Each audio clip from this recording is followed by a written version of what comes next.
Onaj ludak ubio i tetku. Nije, brat. Jest. Nije, ne zajebaj, tetka je naredila da ubije tetke. Ali nisi čitao onda? Ako nije, čitao sam list. Ne stala je tetka, nema je niđe. Ubio je i nju.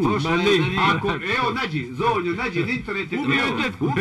A gdje tetku majku mu je? Nije tetku majku ti je. Nije ranio, vjerojatno se ona sad... Nije ubio, on je samo dislocira, da nije u centru pažnje. Dislociraju u zemlju.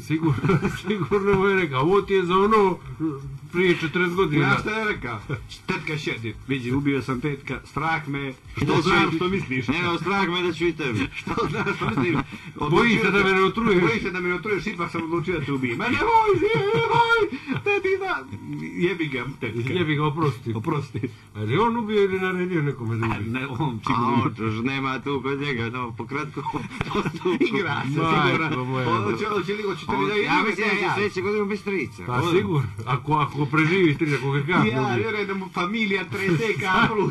Ja, kad im zakuca poštar, odmah se predaju, sigurno. Ne mu se iz kuće, hoće da su dobro s njim. Sad bi mu zajmili, može da se reće ko svakog. Znači i tetku ubio. Nije ubio tetku, jedan. Što je nije ubio zajedno s ovim čovjekom? A misli što znam. To ti je vidi kako je reakcija. Gledaj u oči. Gledaj u oči 2-3 dana, tetka. Kako je ona veprina, majko moja. Kako se to čini? Tetka, imaš to novo, gdje je teču?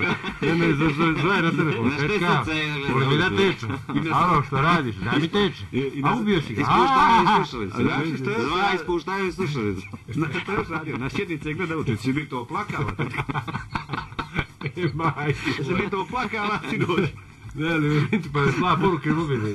Gdje je teču? Kako mi je? Što radi teču?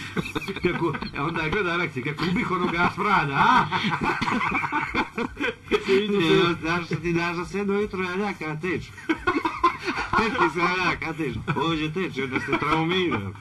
Majko moja, vidi ti čemu se mi smijemo. Što taj kreten ubije 2 mlada čovjeka. Pa zamisli koliko koristi, pa kad daš vlast kretenu. Oni ne bi ko... Ja mislim da ne bi se ko prihvatio funkcije lako sad tamo